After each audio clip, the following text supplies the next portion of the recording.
Warning. This show contains adult themes and language, including bearing zero responsibility for 20 years of our actions. Disevidentia is an inability to reliably process evidence, and this is a podcast all about it.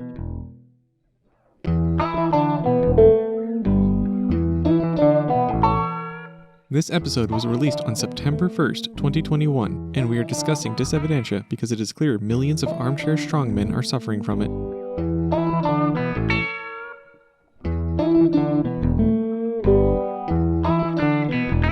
I am Squeaky. And I am Mako. We discuss logic and evidence because raging partisans won't. You can support us by becoming a patron at patreon.com/disevidentia. If you spent $20 trillion funding a war and are a little tight right now, you can still help us out by liking, subscribing, and leaving a review. If you have a paper you have written or a small business to plug, let us know. The small business of the show is Radiolab and WNYC Studios. They make great broadcasts and even provided a source for today's episode. Today we're going to discuss Afghanistan, God, UFOs, and the limits of evidence. You know, nothing heavy. Keep it nice and light. And if you stay long enough, maybe even life, universe, and everything. 42. I said we were going to discuss it, not provide the answer. Thank you.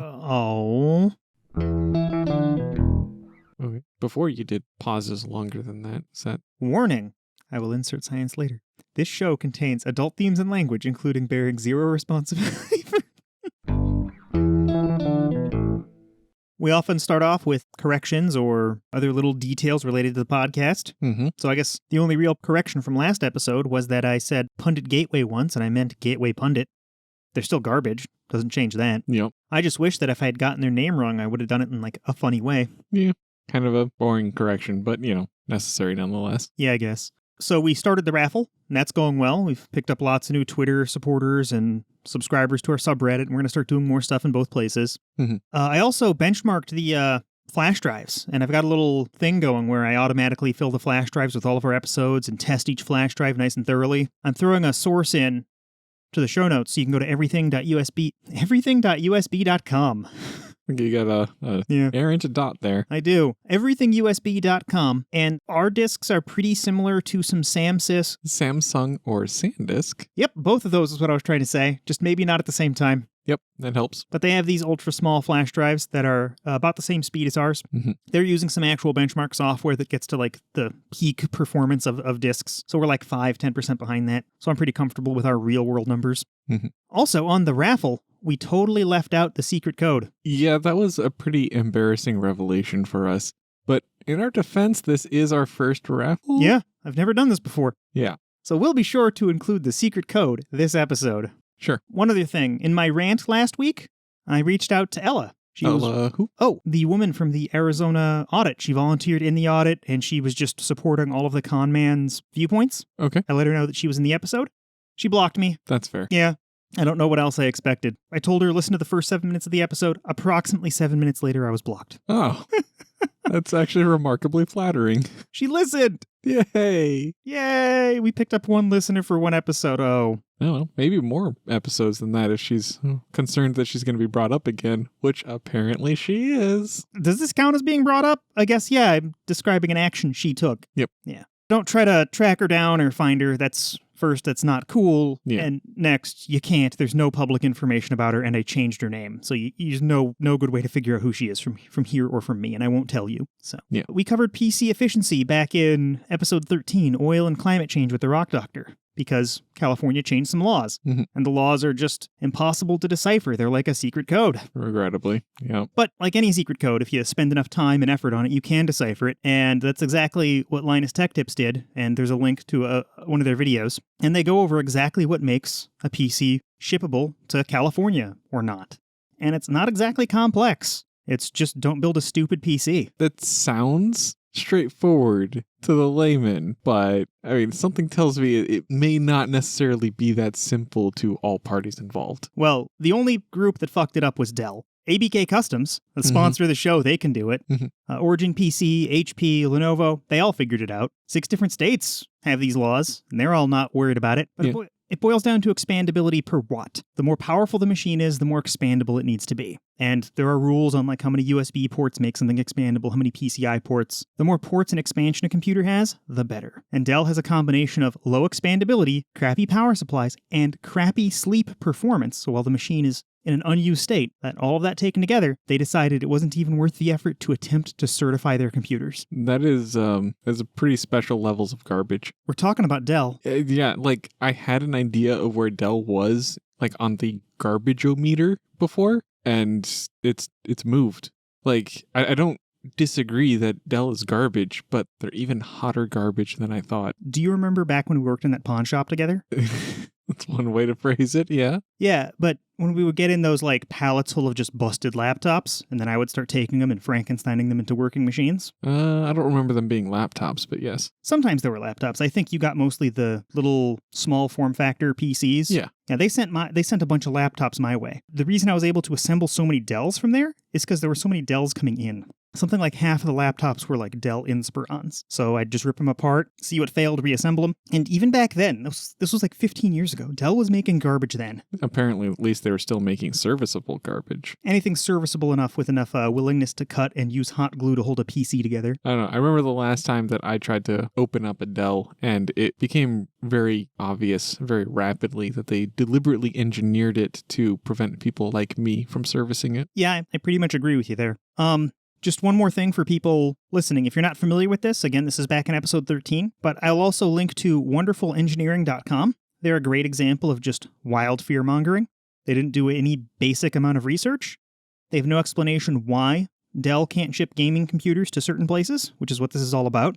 They're claiming that gaming computers won't ship at all, or at least they imply that. So there's a bunch of people saying that gaming computers can't be sold and just generally fear-mongering around gamers. When really the truth is more nuanced. It does hit Dell, doesn't hit anyone else. Do you have any final words on any of this? Not particularly. Would we still be saying that Dell's garbage if we weren't sponsored by a PC manufacturer? Yes. Okay. Totally. I can confidently say ABK Customs is not garbage. Good. Our sponsor's going to love hearing this. You're so enthusiastic. Well, I'm just saying, like, you're the one that knows them personally, and if you had anything other than that to say about them, then that would be very unfortunate. I will introduce you. Okay. We're good? Yeah. Soon. We'll be past this soon. I'm just disappointed in myself. Me too. You're disappointed in me? What? Damn. It just seems like the right thing to say at the time. I don't mean it. I figured that we should, instead of occasionally having episodes covering COVID, maybe spend a few minutes each episode, try to keep it short, discussing COVID for just a hot minute, because there's so much misinformation around it. Yeah, we'll actually see if we can keep it to a minute. I don't think we're going to keep it to a minute, but if we keep it to 5, I'll be thrilled. That seems reasonable. Okay. Some things I've learned recently. I stumbled across an episode of Sawbones that actually suggests how to approach people when they're suffering with vaccine hesitancy, and they're suggesting just get them to speak to a doctor. That's actually a really good idea, because doctors are positioned really well and they're like de facto trusted sources of information. Yeah, so they're viewed as as authority. Yeah. That can, If your doctor tells you to do a thing, you at least know that's the right thing to do, even if you're going to keep eating red meat, keep putting salt on things, keep smoking, keep killing yourself, however you're going to do it. You at least know the doctor told you not to and it's a bad idea. Well, okay. I think a minor addendum, personal physician is definitely in that position. Yeah. Because how many times did we hear people going to the ER and the doctor tells them they have COVID and they're like, that's not possible. COVID's a hoax. Tell me what's actually wrong with me. And then they die. Yeah, and I'm not going to claim this is perfect. This isn't going to change everyone's mind. But there is a category of people. Yeah. Right? So just if you're stuck arguing with someone about COVID, ask them to go to their doctor and have this conversation. And if nothing else, the doctor's well practiced and should have the vaccine on hand. So, another COVID topic. I've actually encountered this one in person. People pushing ivermectin and remdesivir. Hey. I'm not sure exactly what remdesivir is used for. But I know it doesn't work on COVID because a Greenville County, this is, was this in Texas? But a Republican Party leader in this rural county was on a remdesivir regimen and died of COVID. Yep. I got a source for that in the show notes. He deteriorated over the course of a month, went on a ventilator, and did not wake up. Which is typical for the course of someone who's dying on COVID and on no medicine at all. Yeah. It's almost like remdesivir does nothing. I'm not super well versed in what that is, but I know ivermectin is for deworming sheep. And horses and other animals. And chickens, yeah. Yeah. And there's actually even cases for using it on people. There are human prescriptions for ivermectin you can get, and they're in doses appropriate for people instead of horses.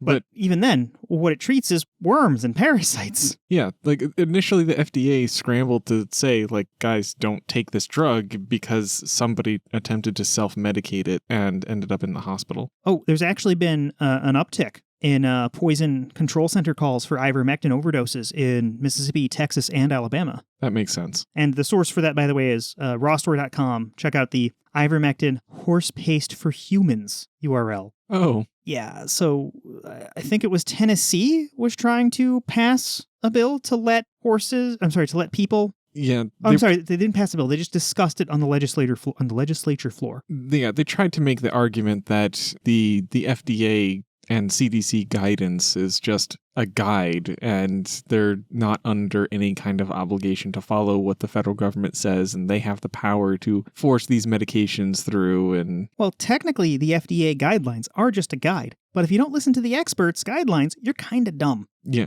these people are very obviously dumb. I can't even imagine what they think they're accomplishing here, but... So, part of the problem is that, and the Skeptocrats highlighted this, they're the ones who alerted me, and I've got a source to one of their episodes, but most of the ivermectin studies on COVID treatment say that there's no effect in appropriate doses and appropriate conditions. Shocking. One paper with faked data was able to bring the average of a bunch of papers added together up to the point where it looked like ivermectin was barely statistically significant. If you take this paper out, ivermectin looks like nothing. It just looks like treating something not related to COVID, unless you take an overdose and, like a horse dose and you die. But this one paper was full of fake data. It was full of all kinds of problems. There was one guy who in the paper was noted as doing something on a date that didn't exist. The data was faked. Clearly, the abstract was copy and pasted from somewhere. The Skeptocrats' sketch on this is hilarious. Go watch it, and then they also cite sources for where they got it, and I'll have sources in the show notes for this. It's so obviously fake. Fun. Sorry, did I interrupt you? No, it's interesting when something is so obviously fake. Like, usually you just have to point out, like, smaller methodology flaws and be like, oh, yeah, this could introduce some bias, probably, and then be in a spot where you are like, we need more studies to actually verify and cut through any flaws that this study may have.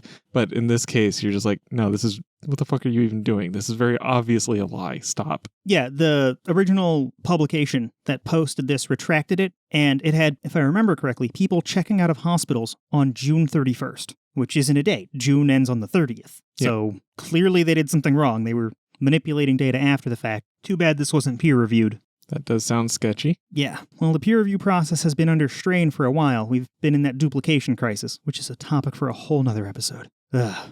Yeah. I'm sure you've got something else you want to say on this? That covers most of the things I brought up. Yeah. So looking around what the newest news on COVID is, and I mean, as much as there is just new stories to tell and new details to old topics relating to COVID, I wanted to focus on something a little different. So there recently have been just a few talks about potentially getting a third shot or getting a booster shot. It's probably the better term because not all vaccines are dual dose, like the Johnson & Johnson. But getting an additional booster because there are concerns over how long these vaccines are going to last. Like, how long do they remain effective? And there's been a bunch of studies that have been trying to ascertain that. And a lot of the studies do say that vaccine effectiveness wanes over time, even timescales that we are starting to experience now. It is a belief of many people that the current outbreaks of Delta that are happening in Israel is the result of waning vaccine effectiveness. How firm are we on that? Is that like a scientist's suspicion, or do we have like hard data on that? We have data, but I'm not sure I would describe it as hard data. We have good reason to believe it, but we can't assert it as fact yet.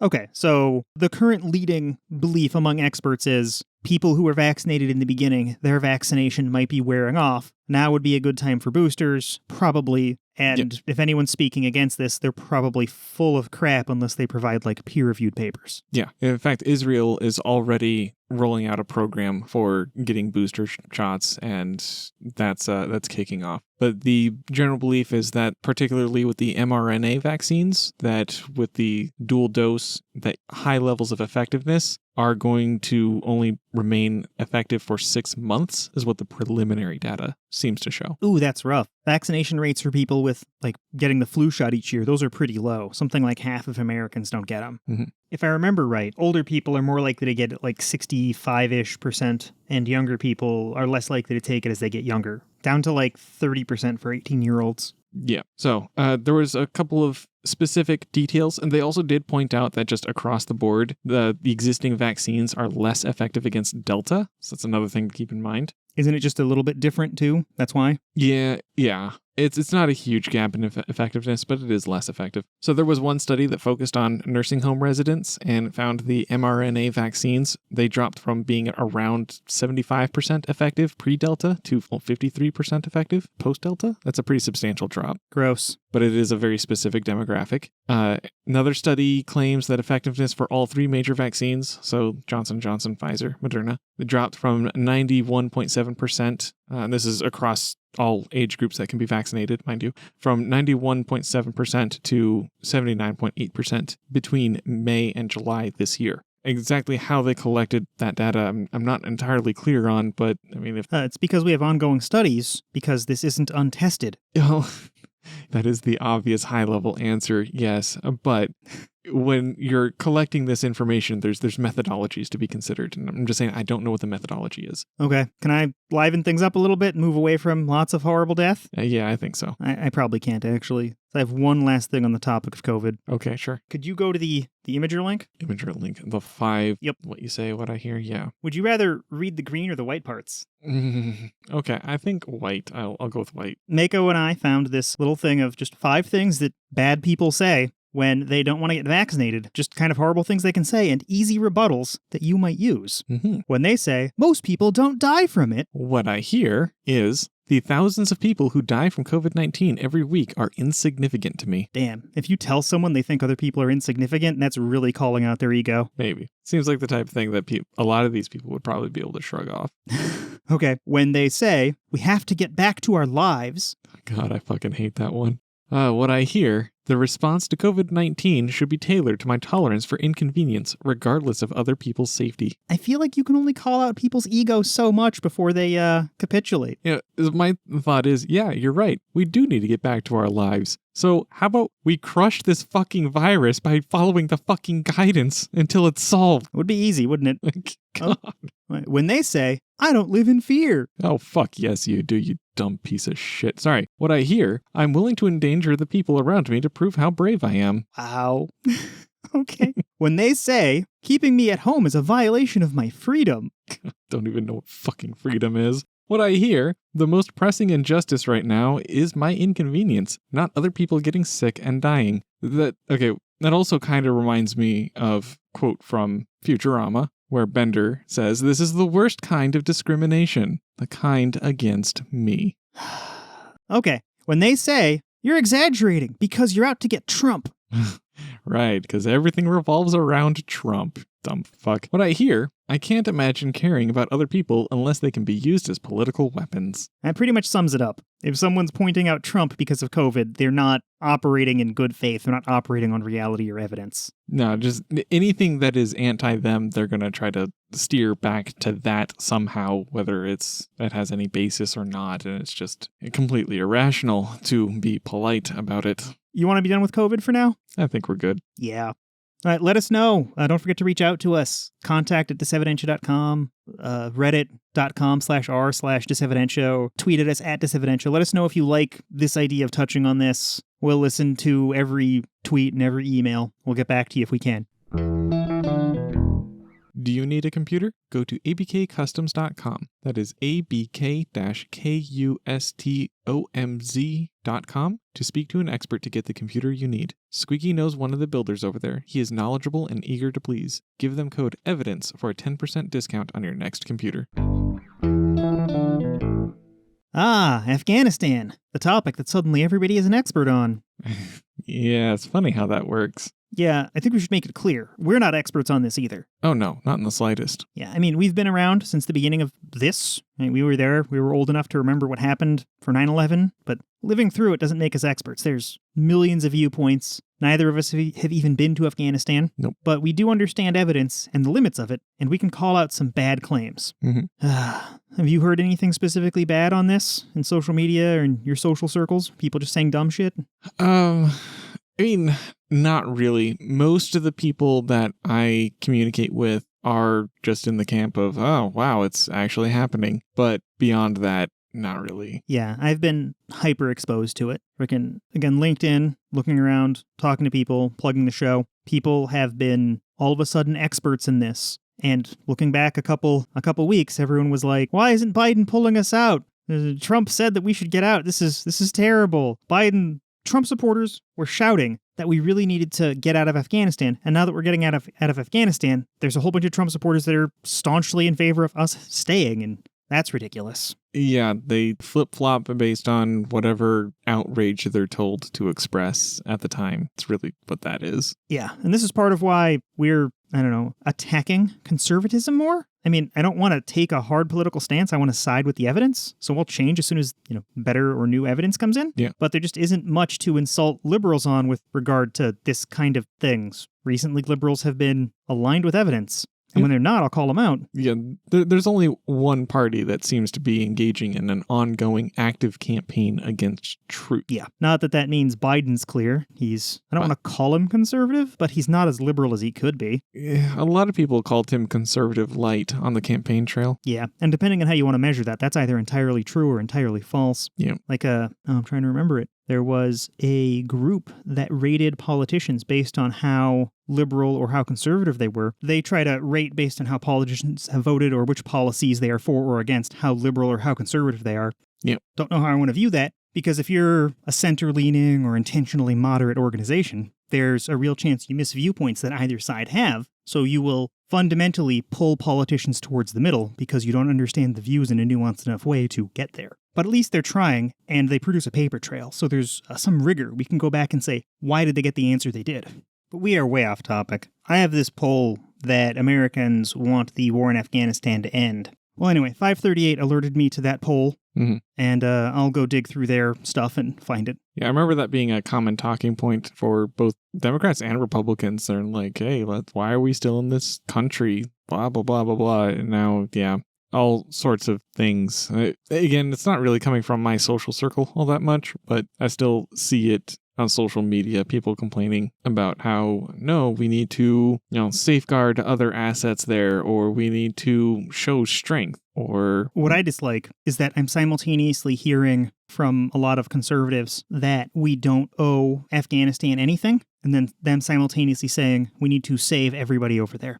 So it's like, well, what do you mean here? And some people try to draw a fine line, and they try to draw a distinction. Well, we need to save every American, but no Afghans. But even a fine line like that doesn't work. A lot of the people who worked as translators or worked as local guides for the U.S. military worked to get citizenship, and some of them have citizenship, and that line cuts them out. So it's not a coherent thought process. Well, you're right. It's not coherent. My theory for why that is like a lot of things in politics, regrettably. Can I guess? I don't think you're going to get it, but yeah, sure. So it's not racism? It's not what I was going to say. Okay. No, because like you said, they're in favor of simultaneously getting people out of Afghanistan and not wanting to be in Afghanistan, like not wanting to help. So it's one thing to say, oh yeah, maybe it's just that they want to save American lives. And that is pretty straightforward, intuitive, like the whole tribalism thing. You want to save your own people. But I think it's more emotional. These people are capable of making the emotional decision that human lives are valuable and worth saving, but simultaneously acting off of the emotional conditioning that Afghans are less than human. You could have just said racism. It's a bit more nuanced than that. Yeah. But how nuanced do we need to be? I don't know. Do people want to understand the mentality or no? 538, in their episode, they likened it to the fall of Saigon when we were leaving Vietnam. It seems more orderly than that, by a little. Yeah, by a little. And even Biden, apparently in some leaked memos, he likened it to that as well. And he said he'll be fine politically. John Oliver talks about that one, and it's kind of gross. And where they snipped, or where John Oliver really hit Biden was where he claimed he wanted zero responsibility. And that piece looked really cut up. So I'm like, is John Oliver really trying to like hit Biden hard? And I went and looked at it, and I found the original clip. He makes Biden look better. Yeah. Because Biden drops into like some ridiculous whataboutism, saying nonsense like, why don't we go help the Uyghurs? Or we shouldn't go help. If you want me to help the Afghans, it means we should go help the Uyghurs. And I'm like, well, nobody brought up the Uyghurs here except you. And we didn't get done with a 20-year war in West China. So no, Biden, that's shit logic. Now, also, if we have the capacity to help the Uyghurs, then yeah, let's, I wouldn't mind exploring that. Yeah, and we could help the Uyghurs purely economically. Like, if we went to China and said, hey, you're going to stop this, or we're going to just not let electronics through, in like a week, it would be fixed. China would figure that shit out. They would fight us for 6 days. Day 7, it would be fixed. Yeah, I believe it. And I'm not claiming to be an expert there, but China needs a customer for all the shit they're making. We need a bunch of shit to be made. We have super strong economic ties with China. And if we flex that stuff, yeah, they're going to start by firing back. But I don't know, I think depending on how we leverage it, I think we could leverage it better than China could. Historically, we have. Yeah. Historically, I mean, just how we've gained our power since the post-war years is by being the economic hegemon. We've controlled how money flows, we decide who gets money, and maybe you've heard it in the news, but every time we do economic sanctions, what that really means is we're not allowing certain kinds of money or resources into a country. Mm-hmm. So, like North Korea right now, they are under economic sanctions. Part of why nobody there has a computer, an iPad, a TV, or anything like that is we're not allowing any luxury good into the country. And we tell all of our trading partners, hey, if you send luxury goods to North Korea, we won't trade with you either. So people are given the choice of be on the side of the U.S. or be on the side of North Korea, and North Korea's got nothing, so they're like, oh, I guess I have to be on the side of the U.S. And it actually works. It puts huge strain on North Korea, and they won't really pose a threat. Well, depending on your scale of threat. Yeah. I mean, they could apparently launch a nuke at someone, but there's no way they could win that war. They would start a war by killing apparently everybody in Seoul, and then they'd immediately just be crushed and die as a swarm of allies attack them. It would be the last act they ever committed. Yeah. Blah. Way off in theory territory here. Mm-hmm. Not a lot of good, strong evidence supporting us. So that's my conjecture for how that would go down. If anybody has evidence to the counter, let me know. I do want to hear it. Yep. On why we went into Afghanistan, I guess. Yeah, well, there's a few different reasons why we went into Afghanistan. The biggest, most obvious one, the thing that sparked the flame, so to speak, was the attacks on September 11th, 2001. Yep. And our hunt for Osama bin Laden. But once there, I mean, we maintained a presence there. The original stated purpose was because Afghanistan was being used as a haven for terrorist activity, and we wanted to create an environment in Afghanistan that was not conducive for the creation or housing of terrorists. So we wanted a country not ruled by the Taliban. That's an unfortunate and accurate way to phrase that, yes. So, just to clarify, I'm trying not to be partisan here. Bush brought us into this. Obama perpetuated it. Mm-hmm. Trump didn't stop it. Biden is stopping it. But I don't want to give credit to Democrats or Republicans, because when this all started, one person voted against it. Yeah. One. That is true. Minor addendum. Biden, he didn't make the initial decision to stop it. Trump did. That's true. And Biden is simply carrying that out because it actually lines up with Biden's thoughts on Afghanistan somewhat well. Not perfect. He's cognizant of the counterterrorism mission in Afghanistan, but he thinks that pretty much everything else there is more or less a lost cause, at least near as I can tell. Yeah, he's, per the notes that you've added here, he's been talking about that since at least 2009. Yeah, and he was skeptical of some of the intelligence reports regarding like the Taliban's reach and things like that. He consistently asked for like more coherent goals in Afghanistan and claims that he wasn't really able to get good answers for those goals, and that we just didn't see good progress on the more nebulous goals that were provided. And that's technically true. I mean, there has been progress and good things that have happened in Afghanistan, but compared to the amount of resources and time that have been put in there, the gains are somewhat abysmal. Yeah, it's my understanding we've kind of just created a class of crime lords. It definitely enabled them.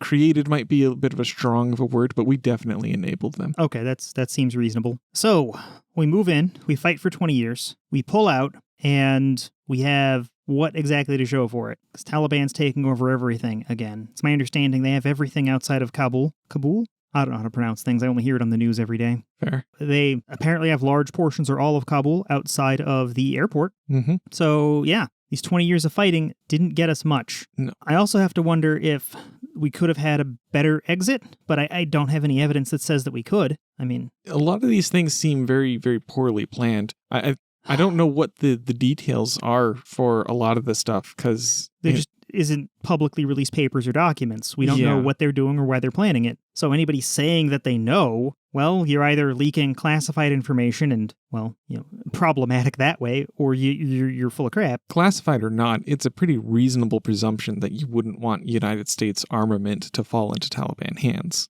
And that seems true. So, that much is like, okay, well, did they realize this? Did they make some other cost assessment?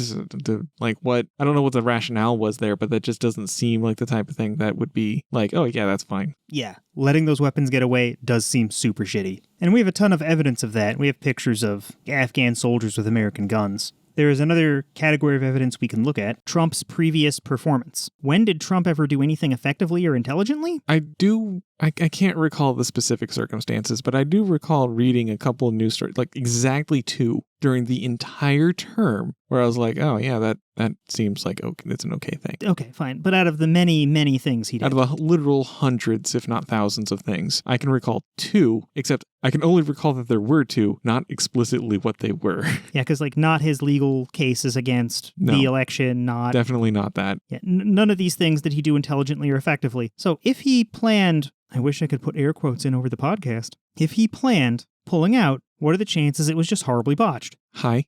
And I can't say for sure it was horribly botched, but I have no reason to believe that it wasn't. A lot of positions in his administration were left vacant. Like, people were leaving and he just wasn't replacing them, and it wasn't well organized.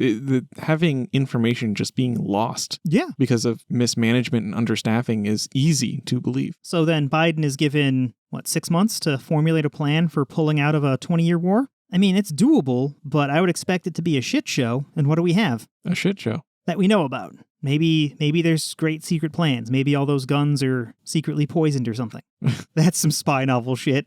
That would be hilarious. Yeah. All these guns that U.S. troops left behind only fire backwards. Wow. That'd be neat. So going back to the beginning again. Yeah. After 9/11, there was this authorization to use military force.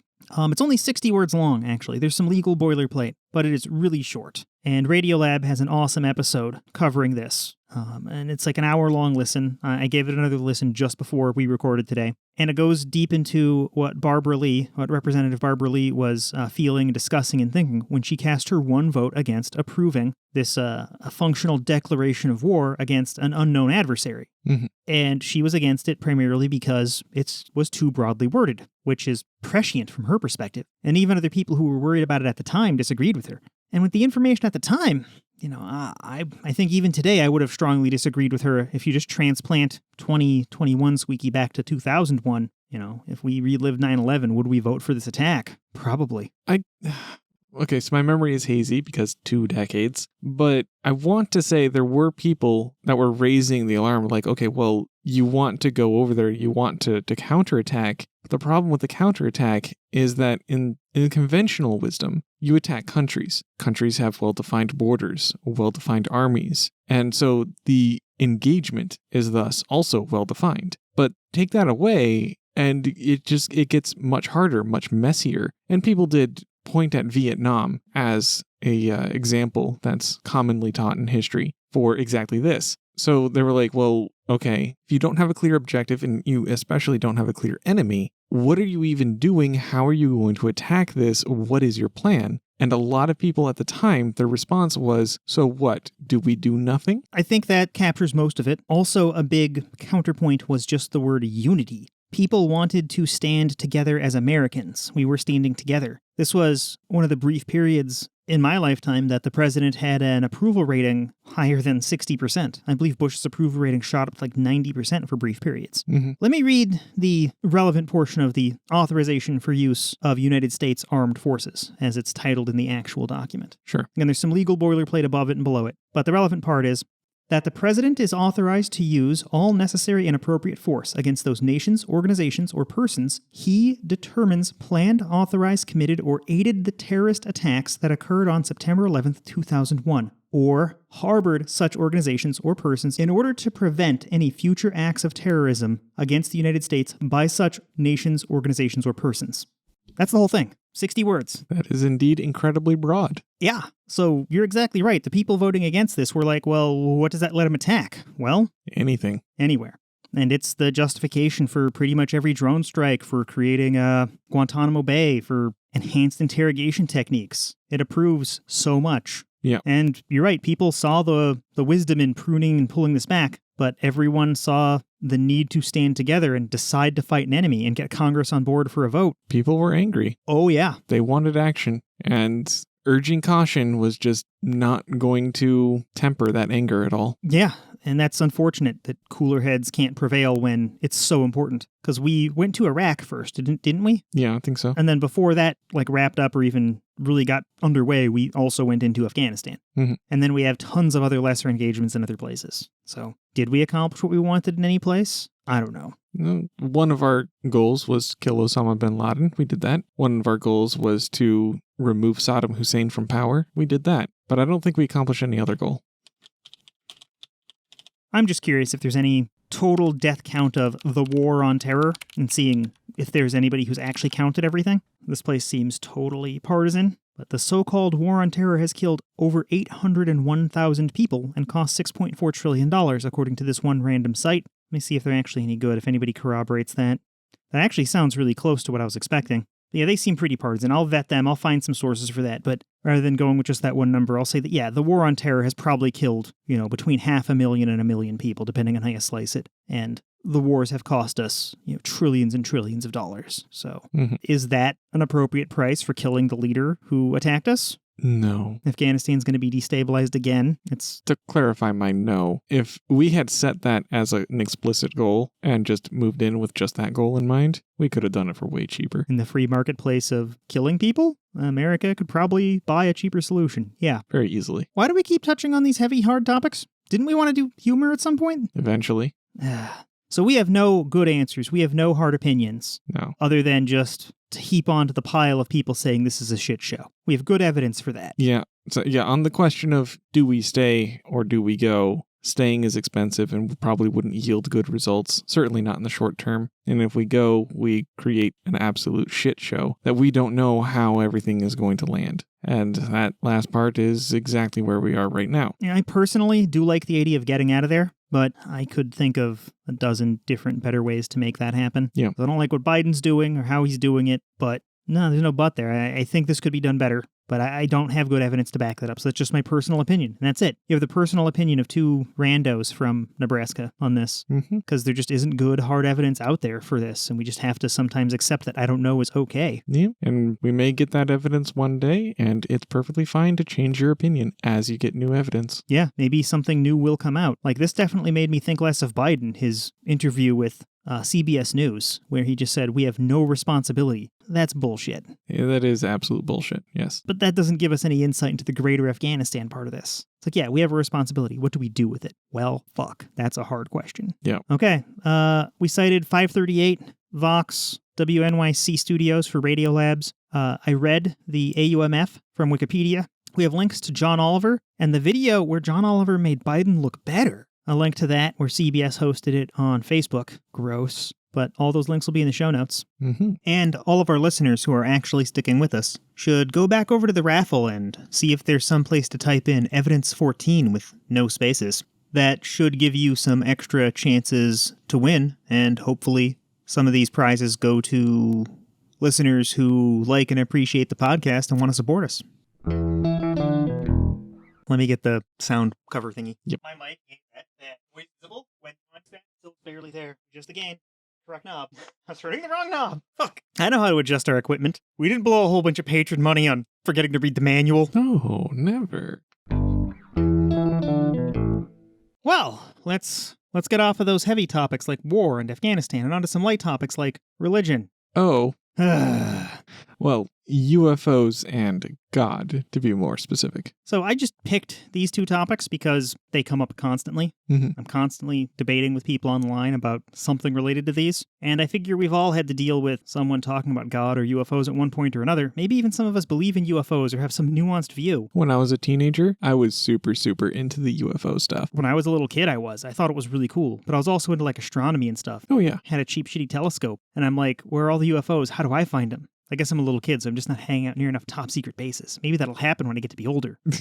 My take was a little bit different. I wasn't like constantly being like, oh, how do I view a UFO? I was just like, oh, people are saying all this crazy shit. Why are they saying it? What all are they saying? And I was just taking it all in and trying to make sense of it. And eventually it got to the point where I would see one explanation and that would flow into another and then into another and into another and into another. And then like at the end of it, I was just be like, but this doesn't really explain anything. It's neat to think about. Like, I like sci-fi, but... So my big revelation on that was ghosts, where I'm like, well, hang on. In my Dungeons & Dragons book, that doesn't date me, I had a Dungeons & Dragons 2nd edition book back when I was like 7 or 8, and I'm like, well, it says right here that, raw iron or cold iron weapons can hurt ghosts, so that's probably based in reality. Why would they make something that wasn't? Oh, squeaky. I got better. Okay, good. But then I started learning about other people's thought processes on ghosts, and I'm like, well, what if I just try to categorize ghosts? And for like a week or two, I was trying to make a chart of like different kinds of ghosts.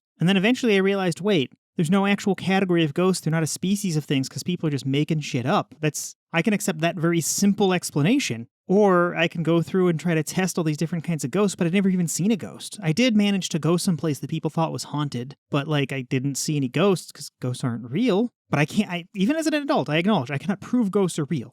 But I will assert they're not real. Because every time we've ever gotten a cohesive theory of ghosts, we go and debunk it. It doesn't match up. Yeah, I kind of started on the ghost rabbit hole later in my life compared to UFOs. And I started looking at ghost stuff. And I got introduced to it. I mean, of course, I'm familiar with the concept of ghosts, and I have been for most of my life. But just like ghost as a conspiracy theory type of topic, that kind of stuff. I was exposed later by a friend. They tried to explain a bunch of these things to me, and I did just the slightest bit of digging on the topic. And one of the first things that I found was that while there were individual people and groups that claimed to have evidence of ghosts, none of their evidence seemed to be replicatable. And that's if the methodology was shared at all. So that's like an important part of the process for science is the whole notion of peer review and being able to reproduce results. And if you can't even do that,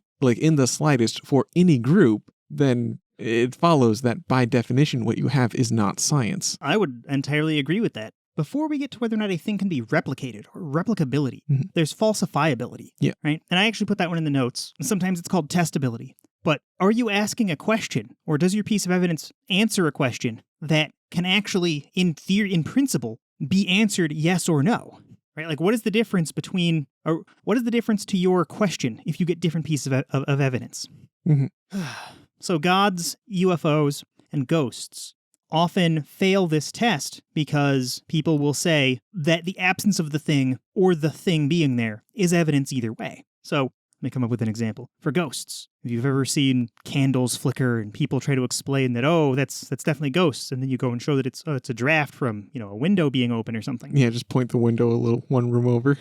Well, that doesn't disconfirm the ghost theory, which is fine, right? But there's no good way to formulate this candle flickering experiment that confirms it's ghosts, because it could always just be a draft. And you have to very carefully and tightly constrain this, and you have to come up with some question that actually definitely rules in or out ghosts until you get to that data, or get tons of data points that ghosts best and most easily explain. And if you're not actually trying to approach these questions honestly, you won't get to real data. That's not the best example of an unfalsifiable thing. Yeah, I was thinking about it while you were describing it. I'm like, well, actually, there are ways you can contort all of this. Yeah, you can make good questions to investigate ghosts. Okay, here's a lot of those ghost hunter shows, they'll just bring like an EVP meter, which are like actual tools engineers use for other things. They're not called EVP meters, but they're used for measuring electrical fields or whatever. And they'll just wave them around and point them in the air. And whether or not they get a blip, whether or not they know how to use the tool, if the tool responds, it is a clue that ghosts are coming. Or astrology is another one that's very unfalsifiable. You make all your claims super broad. If you're the astrologer, if you're like writing the horoscopes, you just make your claims super broad. Or if you say, well, you're a good person, you will meet someone today. Well, okay, well, that's not really falsifiable or testable unless you literally meet no one. Yeah. Probably the worst example of this is on God, and I wanted to go there last. Because I keep falling into this argument with people where I'm like, give me evidence of God. And they're like, you're evidence of God. But my existence? Like, yeah, okay. How am I evidence for your God and not some other God? And what would the universe look like without God? Would it be any different? Like, well, you wouldn't exist. Well, I have another cohesive theory that works without a God. It involves a Big Bang, it involves abiogenesis, it involves evolution, and I can get here without a God. So I can make a universe that looks an awful lot like this one without God, so your assertion that I wouldn't exist without God doesn't match the evidence. And that puts your original conjecture, the fact that the universe exists as evidence, into this unfalsifiable place, because it just isn't cohesive. It doesn't start off intelligent. Well, the more intelligent people that make those arguments will then move to the first mover notion. That does happen. Oh, I long for the days when the disevidentia crowd was smarter.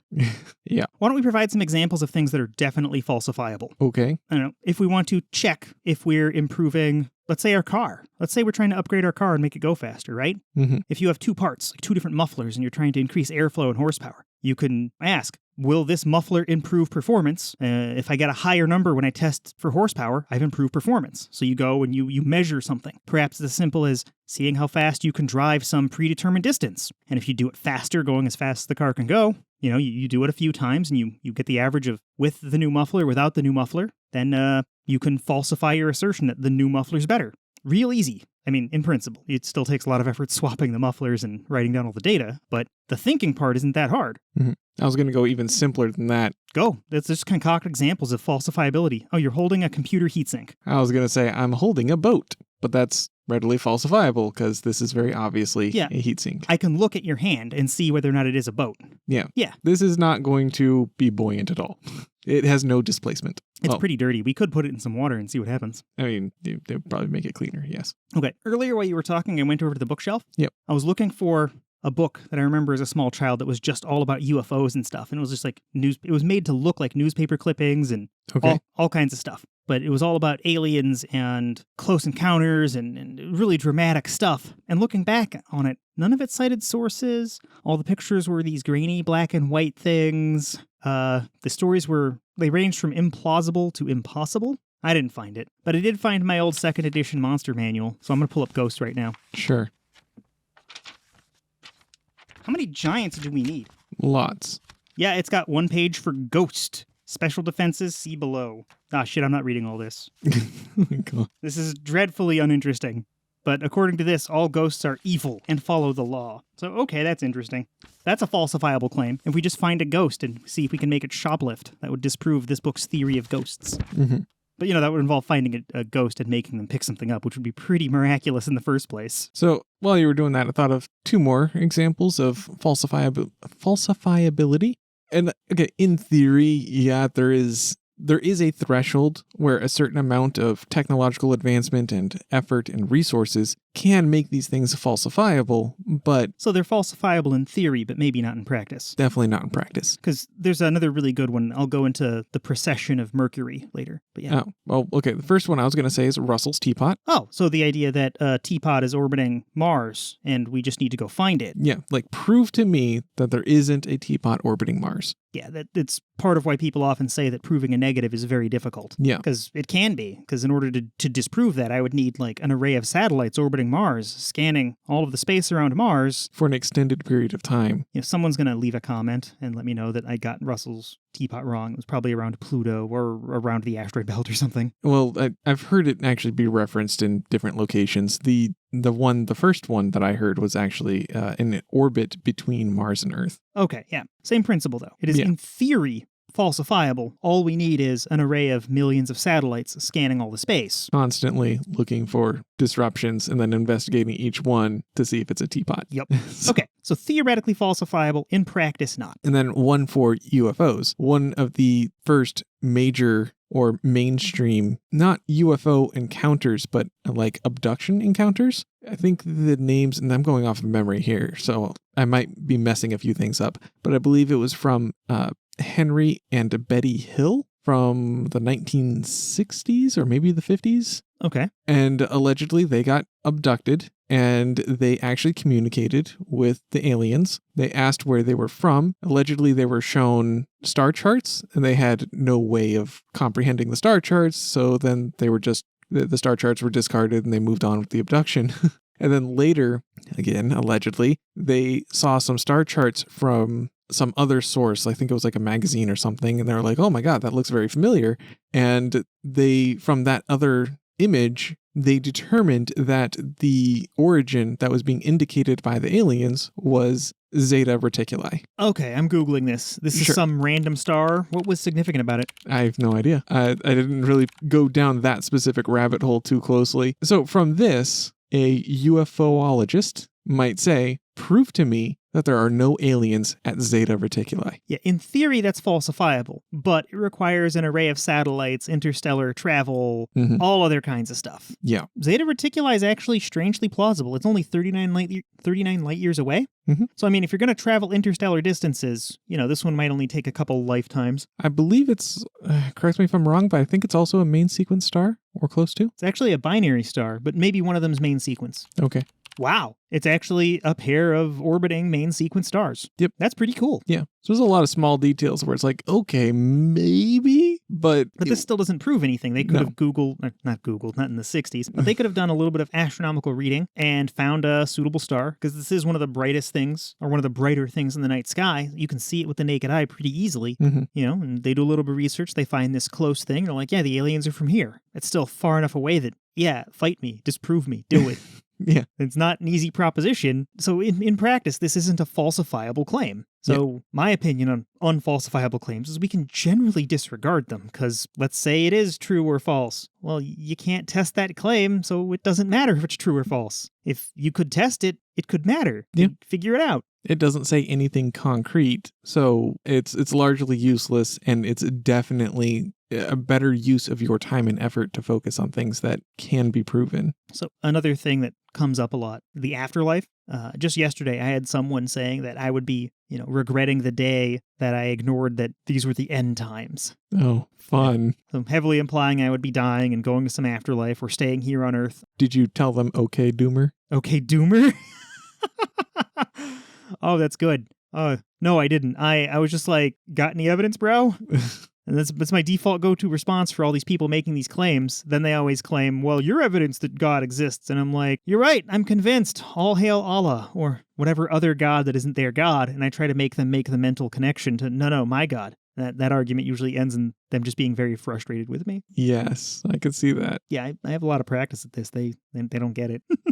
God. To quote Steve, you bring them down to your level and beat them with experience. Yes. So some other things that are unfalsifiable. A common one I hear is last Thursdayism. Oh, God. This is just a thought experiment, right? You deployed this one on me before. Yeah, just imagine if the universe was created last Thursday, and whoever or whatever was creating it put into position all of the necessary evidence to make it have the appearance of age. Yeah, implanted memories and everything as well. Yeah, and the light that's traveling between stars, right? Just position the photons where they need to be. And to simplify this, imagine you've played a video game and you save your game, right? If the game's good, right? So not like I have like shitty save points or whatever, but if the game's good, it restores everything to exactly how it was before the save, after you load up your save again. So there's no difference. The game instantiates, it creates a new instance of the game world with all of the experience and age that existed before you saved and turned your game off. Like Minecraft, or you pick your RPG of choice, or any game with a save, pretty much. You load it up, you're good to go. It was created right now, but it has the appearance of all of the age that it had before. There's no way to prove that our universe wasn't created in this manner last Thursday. Yep. But it's not worth thinking about, because if there's no way to prove it, then there's no way it'll impact my life. Yeah. I mean, it's worth thinking about as a thought experiment, I guess. If you want to go a little bit crazier, yeah. Well, I think it helps when people start talking about like various creation myths, like, Genesis, or I don't know, people don't bring up too many other creation myths nowadays. Mm-hmm. If the universe were created through some of these ways, would there or wouldn't there be an appearance of age? And does it line up with what we actually see? Last Thursdayism postulates a perfect creation of the universe with the appearance of age, but do most religious accounts? No. The Bible, most Christians are now saying that Genesis was metaphorical. Oh, great. I mean, they are. I haven't heard that before. Well, there's a really good video. I'll link to it, but I got it from Dragan, one of the followers and I believe listeners of the podcast from LinkedIn. But this video talks about how so much of the Bible is contradictory and allegorical because Genesis 1 and 2 contradict each other. They just swap orders of events. And this preacher's thought process was either God is wrong and the whole thing is BS, or God didn't mean for you to take this literally. So since he's a preacher and he had the a priori presumption that, God was right when he, passed this book down, that, we just weren't supposed to take this entirely literally. And when we look at what Genesis says, the God created the universe in so many days, and there were certain things we expect from that, we don't see that. We don't see a universe that's just a few thousand years old. It doesn't say anywhere that God created the illusion of age. So what can we actually infer? What can we deduce from this? Well, maybe God just wanted to impart certain kinds of knowledge on us and say that he did create the universe, and that's the allegory. Whenever I'll link to this, it's actually interesting to see people contort their religion to get it back to being a solvent, intellectually solvent, not intellectually bankrupt. I don't know. I was going to say, even though it landed on something that is a bit anti-intellectual, it is kind of refreshing to hear that at least a little bit of critical thinking was exercised there. I suppose so. Okay. But it's a good 20-minute video, and I really enjoyed it because it shows how a lot of people are coming to terms with the fact that science just simply contradicts a literal view of the Bible. Yeah. But a problem with moving away from the literal view is you now make the Bible unfalsifiable. If your claim is that the Bible is a user manual for life or something equally trite, well then, you're going to start with that presumption, then you're going to go to the Bible and find some piece of wisdom that may or may not work for you and then use it, as opposed to trying to take each claim in the Bible and assessing whether or not it's valid or invalid in its own right, which would be the more appropriate way to deal with this. Because there's got to be some true stuff in there. It's a thick book. If they were just guessing, there would still be some correct things. A broken clock is correct 2 times a day. Being so much more brutal to religion than I meant to be. Well, yeah. Broken clocks are right twice a day, so yeah. Yep. Sometimes religion puts valid things out there, and those claims should be addressed on their own merit. You can't just say everything religion said was false, because there are basic things in there. Like, at some point you can distill some of what Jesus said down to treat others how you want to be treated. That's pretty good. Mm-hmm. It is an ethical claim, so it's not a hard scientific claim, but that can be judged on its own merit. And then other things, like various prophecies, they're pretty bogus. Yeah. There were several times where people read from the Bible and claimed that doomsday was upon us. We had an episode segment on exactly that, doomsdays. Oh my God, we did. Well, I guess I'm going to have to find that during editing and put a link to it in the show notes, because yeah, it seems to be about once a year that people claim doomsday is this year. And they are always, so far, wrong. Yeah, but just by virtue of guessing, eventually when we do have a doomsday, they'll be right. I suppose if they keep at it, then, and everything keeps on persisting for as long as possible, then, maybe the Great Rip or the Universal Heat Death or whatever else, they're going to be saying, oh yeah, this is doomsday, and then finally they'll be right. Oh, we said we were going to discuss UFOs here. We didn't go too far into that. Well, a little bit. We can go do some more on UFOs. One thing I really like about UFOs is that it's actually a somewhat complex topic. Oh, yes. Ghosts, you can kind of discard out of hand because it's like souls come out of people. And you're like, cool, where's the soul in the person in the first place? Doesn't exist. So the whole idea is just a non-starter. Religion. Well, everyone's got a different religion and it doesn't really seem to impact the quality of their decisions. They make good decisions or bad decisions based on reality, just like everybody else. Okay, well, we kind of discard religion out of hand, take whatever claims we want from it and try to make the best of them. But then UFOs are just like, the claims are like some of the unidentified flying objects that we see are from other planets or other worlds or involve people not from Earth. And that claim, it isn't a non-starter. You can get somewhere with that. Yeah. Right? It is theoretically possible that life happens somewhere else. Whether you're religious or irreligious, there could be other peoples. Given what we know about the formation of life on Earth and the availability of various amino acids and just the sheer scale of the universe, it seems like a statistical certainty that there'd be other life out there. Yeah, I'm just going to throw numbers out there. But let's just say that for any given planet around any given star, there's, a 1 in a trillion chance life forms there. Oh, you're going to go through the Drake equation? Very abbreviated. Sure. Just the fact that we have so many trillions of stars. We have trillions upon trillions, trillions times trillions. Like each galaxy has a few million, and there are many, many millions of galaxies. Mm-hmm. If there's a 1 in a trillion chance that there's life on any given planet, well, there's going to be more life out there. A lot of it, in fact. Yeah. just the various ways I've heard to count it. There are more stars in our galaxy than there are grains of sand on a beach. Yep. And you ask which beach, and then the astronomers retort back, well, how about your biggest beach? Start there. Oh, you're pretty confident, Mr. Astronomer. Let's look at numbers. And then you look at the numbers, and like the exponents are wrong. You're like, oh, that's why you said number of grains of sand on a beach. You could have said atoms. Oh, it's usually not that extreme that you could actually use atoms, but the amount of stars is improbable. It's just very hard to communicate the scale of the universe. But then the logic starts getting fuzzier. Because, yeah, there almost certainly is life out there. Yep. God, we are just running through the Drake equation. Yeah, we are. Because then we have to ask how much of that life can leave the planet it's on and get to us. Yeah, get to the technological advancement necessary to leave the gravity well. Yeah. And that gets harder. That's less of a non-starter because we can barely do it. Right? We don't have any examples of people more advanced than us yet. We might someday. Yeah. We know how to get out of our gravity well. We can just, and we've seen it and we have evidence for how to do it. We could design a ship that travels between the stars with modern technology. We could. It has its own technological hurdles, but it is technologically possible. Yes. I would argue just engineering hurdles. Without having to do any new fundamental research or new material science or anything like that, we could use modern materials and modern methods. We'd have to put them together different. We'd maybe need to make some new 3D printers for certain materials or something, right? We don't need to find some new material. We don't need to, how to articulate the difference between science and engineering. How do we apply what we know to our current problem versus how do we learn a new thing that no human knows? That's what I'm getting at. We just need to apply what humans already know, and we could build a ship to another star. The way I've heard that phrased before is it's not a theory problem, it's an engineering problem. Yeah, that's a great way to phrase it. And I hope our listeners picked up on this distinction, because it's subtle for people who have heard it the first time. It's not always easy to parse out. How about this? If you wanted to build a car, you don't need any new science for it, but you might need to learn how to do some engineering. But if you wanted to build a teleporter, you're going to need some new science for that. Nobody knows how to do anything like that yet. Yeah. Maybe it's possible, maybe it's not, but we certainly don't know how to do it right now. So you need to go step one, start with research into the foundations of how teleporting might work. Yep. So this is where UFOs start to get really dodgy because the closest stars are 4 or 5 light years away. And what's a light year? Anybody familiar with science, you already know it's how far light travels in 1 year. Light isn't instantaneous. We're about, 6, 7, 8 light minutes away from the sun? Depending on where we are in our orbit, the common answer is 8. Okay. And the moon is about 1 light second from Earth. So it takes about roughly, 1.1 seconds for light to reach the moon. Pluto is a light month out away from the sun or something like that. Light weeks, light months. You're gonna Google it?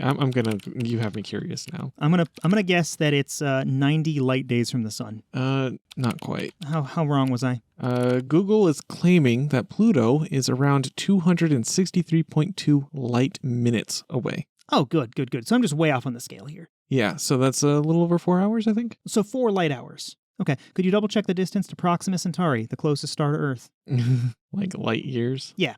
I'm pretty sure it's just going to be 4.2 light years to Proxima Centauri. 4.246. Okay, good. That one was just had memorized. I wanted to make sure I wasn't crazy there. Okay, in order to travel those distances, Pluto is 4 light hours away, and it took some of our rockets, like New Horizons, months and months. That's probably why I was thinking months and months. We did not send a rocket a third the speed of light towards this thing. It took New Horizons 24 months to get there. Yeah. Maybe less, maybe more. But still, months. If aliens are coming from another planet, it's going to take them years and years to do it. Doesn't rule it out. It could totally happen, in theory. You could have generational ships, long-lived aliens, or there could be some way to crack FTL that we just don't know. So that brings up this question. A lot of people go straight to FTL because it's really easy to write into a story, and all of us have heard stories that involve faster than light travel. I mean, who hasn't watched or read something related to Star Wars or Star Trek? And both of them have trivial, faster than light travel. That's what Mako means when he says FTL. Yep. And the problem with that is that as far as the science is concerned, right now, FTL looks to be impossible. We can't just categorically say it is. And this isn't like the speed of sound. Some of our older listeners might remember back when Chuck Yeager broke the sound barrier, and everyone was like, that's impossible. Nobody can go faster than the speed of sound. Those were engineering limits. Planes couldn't be built to go faster than the speed of sound because the sonic boom really stressed a plane. We got better materials, we built planes better, we learned how to deflect away some of the forces, and we built planes that went faster than sound. It's also less than 1% the speed of light, like a lot less. Yeah. Percents don't even gather. It's like 1% of 1% the speed of light. And as you go faster, you need more and more energy to keep going faster. Now, I don't mean that just it takes more energy to accelerate, because it does. But as you go faster and faster, you get heavier. Like your mass changes. at speeds we're used to seeing and understanding, this is insignificant. So this might be a little bit too nuanced, but minor correction is it's a little bit of a misnomer to say that you get heavier. That's true. Your mass does change. That is absolutely accurate. But mass as a function of the total energy in the system is the more accurate way to describe that. For the purpose of the math, you do wind up getting... yeah, physicists go and correct us. There's so many levels of details we could pick on here. I'm going to stick with the more simplified version. Just if you're using fuel to go faster, or even like a laser to push you. So if you're using some normal physics-based system that we understand to push you, you get heavier and heavier as you approach the speed of light. So you need more and more energy. And in order to hit that speed of light, all of the math right now says that you need an infinite amount of energy because you will be infinitely massive. So yeah, that is totally a simplification, and you're totally right that from your own perspective, your own weight doesn't change, but other things give to make that work. Either time gives, or your perception of time from the outside, or the amount of fuel you're consuming. These other things all give before you crack the speed of light. So this isn't an engineering problem. This is a fundamental science problem. Yeah. And I've got an article from futurism.com that I link with a whole bunch of cool theoretical ways to travel that fast. They talk about like nuclear bomb propulsion, rockets. The fastest one that they had was a solar light sail. It doesn't crack the speed of light. Actually, they do have one theoretical warp drive, but... You need exotic matter to make the warp drive work. Yeah, you need negative mass. You need... Whatever this stuff is, if you could make a cookie out of it, you could put it in a cookie jar and have -1 cookies. Fix that problem first. There's -1 cookies in this jar. What does that even look like? What would that mean? So a lot of scientists think that thing can't be done. Now, scientists could be wrong, but the fastest one that we can, in theory, do without discovering this exotic matter is a light sail. And it's a whole bunch of cheating. You take a really small light object, put a really big like mylar or other thin film sticking off of it, such that you capture light. And then here on Earth, or maybe a satellite near Earth, we put up a big laser and shoot the sail, and the light pushes it. And this starts off really slow. But the fact that you get to push the thing for years and years lets you constantly add to the speed. So you can get up to, half the speed of light or something really impressive with this. You don't get to slow down on the other end. Nothing, in space, there's no friction, there's no air resistance or anything, so you'd have to do something to slow down, like maybe bring a really big rocket and fire the rocket in the other direction when you get there. But yeah, so the trip could be done. And we came on this tangent to discuss UFOs. So theoretically, all of these things could happen, right? And then UFOs could get here. But then we have to start asking, why are they here when they have all these cool technologies they could do all other kinds of things with? If they do have FTL, like, why do we ever see them in the first place? They can manipulate all kinds of things. They can presumably manipulate time. Presumably. The one really lame excuse that I've thrown out there before to try to explain that is, what if this technology is something that's so readily available, we're encountering the irresponsible Joe Schmo of this civilization. Oh, he's like on his way to work and he crash landed at Roswell? Yeah, something like that, yeah. Okay, yeah. That is surprisingly plausible, I guess, in this range of very implausible things. Yeah, just more thought experiments. Yeah. But still non-falsifiable. Like, we can't prove any of this either way. Well, looking at how implausible this is, because we just built up how hard it would be, right? Oh, yeah. Like, we're talking about building giant space infrastructure that's shooting a laser, 4 light years, and then having another big thing over. That's the fastest way we can get from here to there, and it still involves a 4-year one-way trip? Wow. Okay. All of that versus, man, cities are really windy sometimes. That balloon is really whipping back and forth, and it's really blurry at this distance. Maybe it's a balloon. God, I keep citing these guys, but Cognitive Dissonance actually had that problem. They're in Chicago, and one of them recounted a story where one of them was just walking down the street screwing around on his phone. He was like answering an email, and somebody's like, "Hey, what's that?" And this random person on the street points up at the sky, and it's whipping around back and forth. It's unidentifiable. They're like, "What is this thing?" And somebody else just walking by looks up, says, "Oh, it's a balloon," and walks on like it's nothing. And what else do you expect from the Windy City? So it's just a silly anecdote from this balloon flying around. We have transitioned from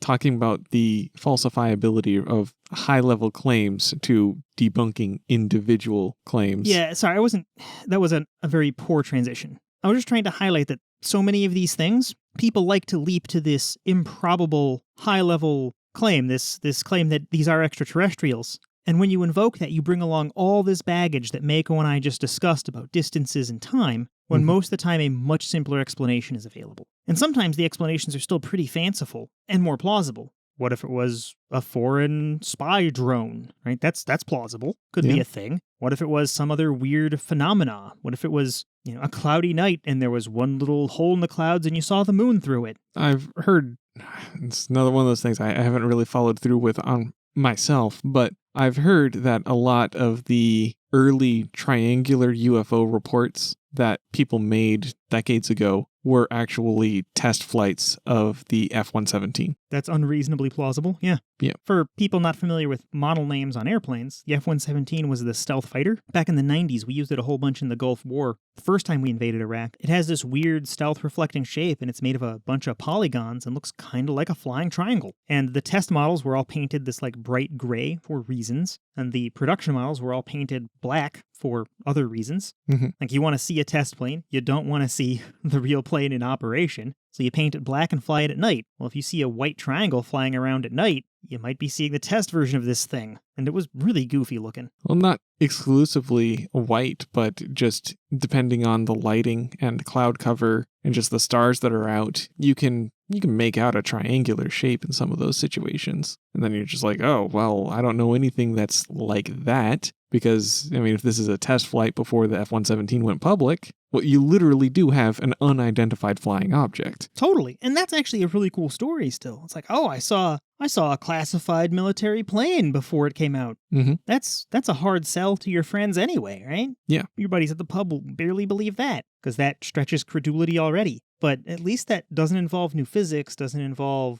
life forms we've never met, doesn't involve traveling across the stars and not being seen by us to get here, doesn't involve whatever their ship is actually doing. So on this, there's Science and Futurism with Isaac Arthur. He runs this great channel where he discusses the limits of what modern engineering could do.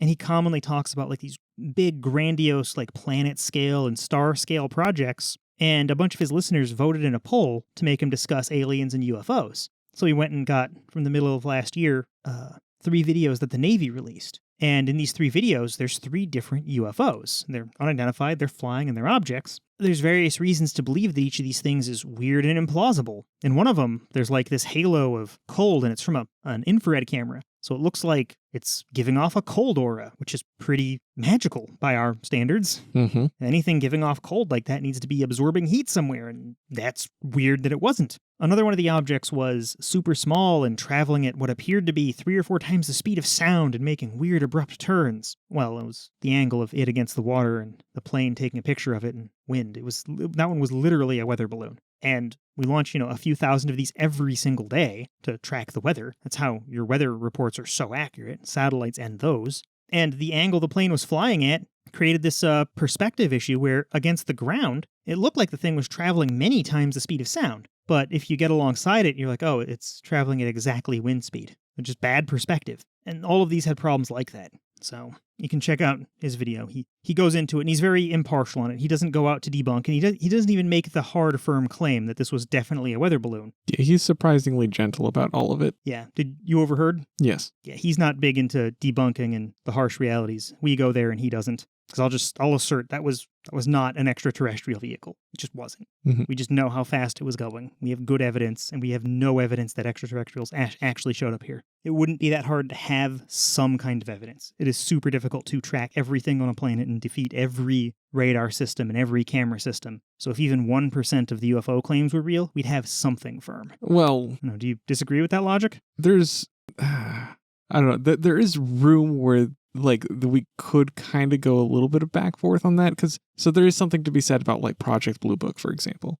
And that's a loaded term. For the listener, Project Blue Book was an Air Force aggregation of a whole bunch of unidentified flying object sightings, and the Air Force put forward their best explanation for a bunch of them. Yeah. Most of them were good. Some of them were very, very bad. Yeah. But the thing I was going for there is that as much as they did thoroughly explain and rationalize a really good chunk of them, there's some that they didn't. So people that are wanting to believe in UFOs would probably say that, yeah, that stuff does exist, and skeptics are trying to refute it constantly. And that's, of course, presuming that the really good evidence is stuff that is something that's widely known by the public and not discredited through some other means by some group. I don't know. There's a lot of twisting that can go on there. It still all comes back to at least from our perspective, non-falsifiability. Like, we couldn't really prove it either way. Yeah, if somebody shows up with a photo and like, here's a UFO, it proves the existence of UFOs. Cool. Who else saw it? When did it happen? How can we take another picture of it? It's not repeatable. And because we only have this one photo, right, there's no good way to say yes or no, this was a UFO.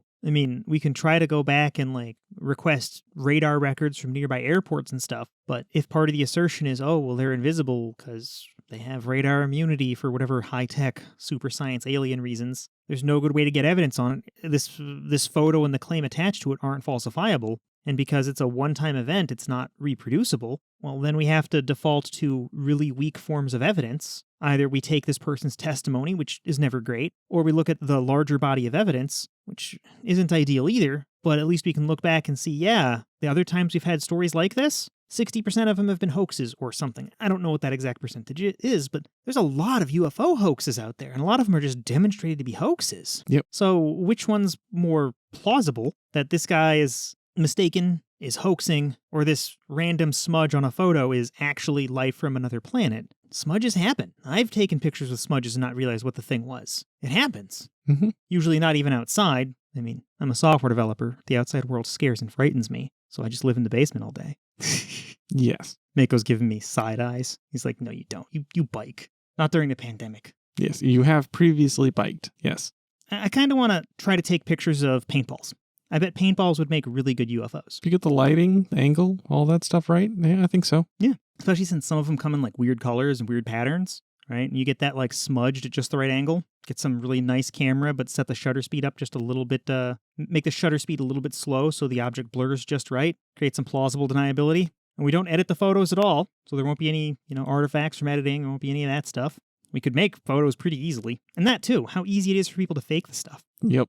In the absence of evidence, it's really hard to prove things. We can't categorically rule out ghosts, gods, or UFOs, but we could in theory rule them in, and we haven't yet. Mm-hmm. I hope that one day we do rule in extraterrestrial life. The math says that it's out there somewhere.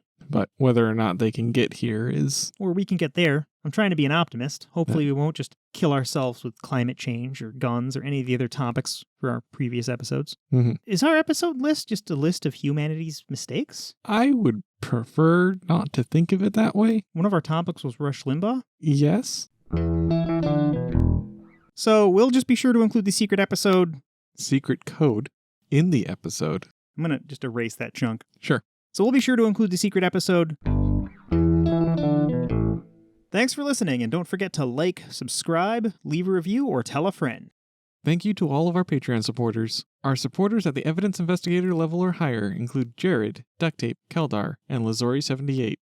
And thanks to our sponsors. Do you need a computer? Go to abkcustoms.com, abk-customz.com, to speak to an expert. Give them code EVIDENCE for a 10% discount on your next computer.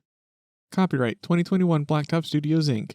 Intro music was Slow by Pit X, used with permission.